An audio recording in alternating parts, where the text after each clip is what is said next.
As a child, I went to a school for about 3 months where I was bullied and teased a lot because I was very different looking than the other kids. Now 3 months later, we moved to a totally different part of the country where the new school I was going to go to was very multicultural looking. Now I knew this because I saw this in the orientation. So the next day, the first day of school for me, when we were pulling up in the school bus, I didn't feel nervous or anxious. And you know why? Because I knew I was going to fit in. I knew I wasn't going to be bullied here. Office politics is bullying at the office and is the leading cause of stress and poor performance for your employees at the office. It has a negative impact because it lowers morale, affects teamwork, lowers productivity, and has a negative impact on the peace of mind of those that work for you.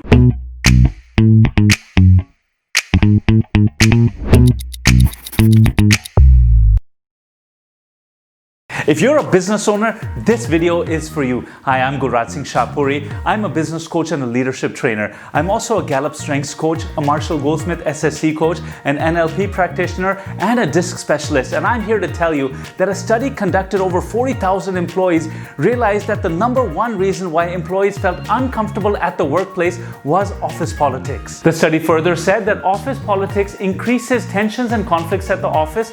People no longer enjoy work and they treat work like a burden. Now, by definition, office politics is the unofficial behind-the-scenes way that some people use to gain an advantage, sell others' ideas as their own, and try to play favorites with the boss. Is this really the type of organization you'll be proud of? As the boss, it's your job to get rid of the bullies and make the environment safe. So let's put 2 minutes on the clock and let's go over some practical techniques that work in weeding out office politics. Number one, call out the chronic gossipers. Realize they're gonna deny it. They're gonna say, I don't gossip, others bring gossip to me. You ask them, how come when anybody has to gossip about something, they find you? That means you are the epicenter and you have to stop it. Speak to your staff about the disadvantages of office politics. Tell them it never helps in the long term, and tell them that it's intelligence and hard work that you value. Also tell them that you see who plays the politics and it has a negative impact on their growth trajectory in the company. Tell your staff what you expect from them. This sounds crazy, but something as basic as the type of environment that you want to create in your office needs to be communicated with them repeatedly. And speaking of the obvious, you have to mention it in your onboarding and your training manuals. You have to communicate to new employees about the zero tolerance policies you have against office politics. Now, number 5, have you ever wondered why politics and gossip are happening in your company? It could just be that your employees don't have the right structures to get a lot done. Now, the mind always goes to the currently dominant thought, and I'll give you an example. Let's say this word together. Let's say the word silk together, okay? 10 times. Silk, silk, silk, silk, silk, silk, silk, silk, silk, silk. What does a cow drink? You thought milk, didn't you? Cows drink water. Like I said, the mind always goes to the currently dominant thought, and your dominant thought was silk. That's why you said milk. Now you see, if your employees have a good structure and they're always focused on work, great, because the empty mind is the devil's playground. If they don't have a lot to concentrate on, they're going to want to gossip, they're going to want to engage in politics. And number 6, have harsh penalties for perpetrators. Cancel bonuses and mark people absent if you catch them gossiping. Now here's the thing, I tell my employees, hey, you weren't gossiping, you weren't even there that day. Look at the attendance. You were even marked absent. You weren't even in work on that day. How could you have been gossiping? They realized that they had been given an absent for that day, and nobody wants their salaries deducted in this manner for wrongful behavior. That's it.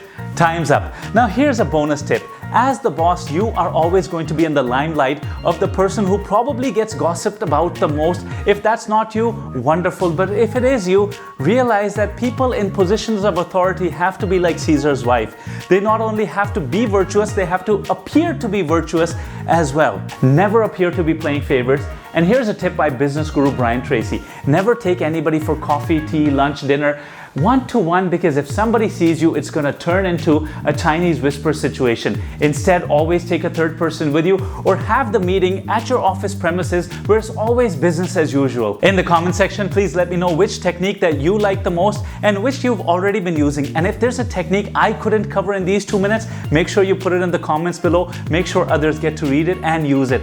Also, when you get to your office the next time, have a meeting with your staff. Tell them what you expect. Tell them that this environment is free of politics and gossip, and you expect them to abide by it. If you like the ideas we discussed here today, take a moment and press the like button. Also, subscribe to the channel if you haven't already done so. It'll go a long way in telling YouTube's algorithm that other people will also enjoy this type of content and will get value from it. And if this is the first 2-Minute Tuesday video you're watching, please click here to watch the other videos in our series. And if you want YouTube to recommend something to you, just click here. Either way, you can't go wrong. Thanks for watching. You guys are awesome, and I love the awesome support you guys continue to give me. I'll see you in the next video.